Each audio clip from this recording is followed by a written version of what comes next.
In what stage of our off-road vehicle build do we start considering the addition of traction modifiers, and to what extent do we go to enhance the full capabilities of our four-wheel drive vehicles? Or even if we already have these traction modifiers, how do we know when the best time to use them or not to use them is? And real quick guys, we are absolutely doing our best at keeping our shelves stocked with the most popular brands of wheels, tires, suspension products, and accessories, and list them right on our website at Troy-Bilt Off-Road, what is in stock and what is back ordered by searching by our sort by quick delivery option, or you can just look for the little blue icon with the shopping cart under the product details to make it super easy to find the in-stock items and have them guaranteed to show up at your door within a couple of weeks, and mostly even shorter than that. All right, so what exactly is a locker? A differential locker, in the most basic of explanations, is a mechanical device that is installed in the center section of the carrier inside the differential housing, or as some refer to it as the pumpkin of the axle. The mechanical locker will usually take the place of where the spider gears normally are and are either automatically engaged by pressure, by pneumatic air, or electronically will lock the two axle shafts together so that power from the engine gets equally distributed to both wheels on the same axle. This is great for increasing your off-road traction, but not so great for turning or hard acceleration on the pavement. The reason for why the axles just don't come locked together all the time from the factory is because when you're turning around a corner or even pulling into a parking spot, the inside tires on that direction of turn are going to want to rotate faster than what the tires will on the outside of the turn. The sharper the turn is, the faster the inside tires will rotate compared to the tires on the outside of the turn. Spider gears housed inside the ring and pinion carrier and connect the axle shafts together allow the tires to rotate at varying speeds, and if that were not allowed to happen and the axle shafts would be locked together, hence the name of a locker, then, well, you would have extreme friction at the tires and throughout the vehicle's drivetrain, especially for the axle shafts themselves. If you've ever heard a vehicle's tires chirping, or that intermediate whooping sound, so to speak, like that whoop, whoop, whoop, whoop, I don't know if that was a good impression or not, but that means that particular vehicle more than likely has a full-time locked axle, or can also be referred to as a full-time posi. Posi comes from the term positive traction and is most commonly used when referring to a limited slip type positive traction unit encased with the spider gears. Also similar to how a mechanical locker works, except in the fact that a limited slip differential has a clutch type system that will allow the axles to rotate at varying speeds, but then once ample power is applied to it, will engage the clutches together and send power to both the left and right tires. There are a multitude of varying types of limited slip units. Some of them use a friction style type of locking mechanism, which is most commonly seen in factory type setups, or there are mechanical limited slip units that use a variety of springs and basically teeth that lock together when power is applied. Some refer to these type of locking units as a lunchbox locker. And then there is the more sophisticated type of auto locking differential unit, most commonly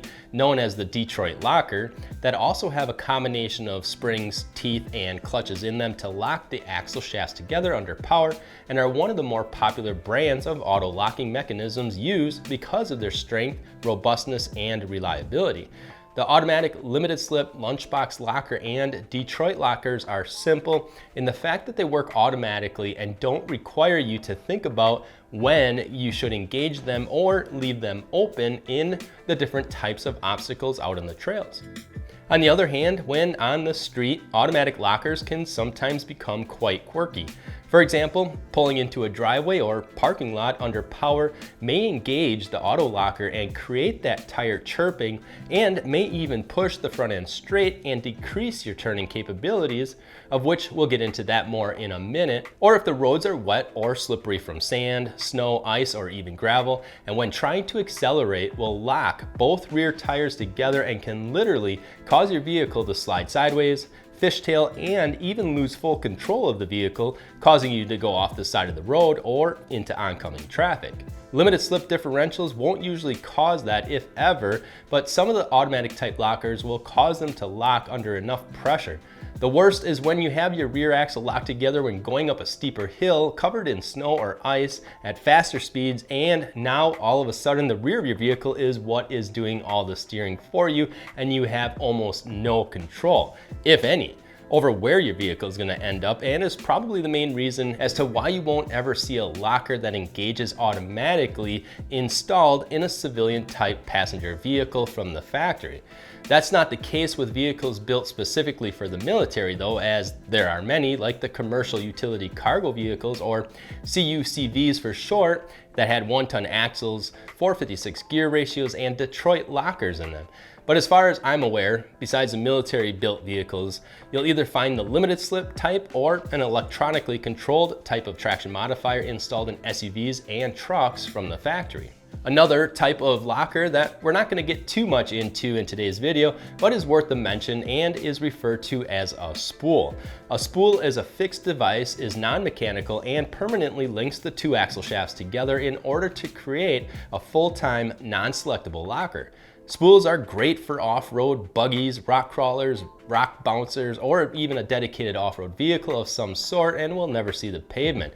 at least not planned on driving on the road much anyways. Spools are pretty straightforward, and it's because it's a fixed device and not mechanical. They are the most robust and reliable of the different types of lockers and are in almost every situation more affordable than a selectable locker, but will dramatically affect the steering radius and steering system of your vehicle, of which we'll get into next. But full-time non-selectable lockers are not recommended unless you have a full hydraulic steering on a dedicated off-road vehicle. And this brings us to our next two types of mechanical lockers, and they are either electronically controlled via a switch by the driver or pneumatically controlled by air pressure. Also, I am not aware of any factory vehicle being equipped with some sort of air locker, but if there is, definitely make sure and let us know in the comments. However, vehicles that come from the factory equipped with a locker will be of the electronically controlled type of locker.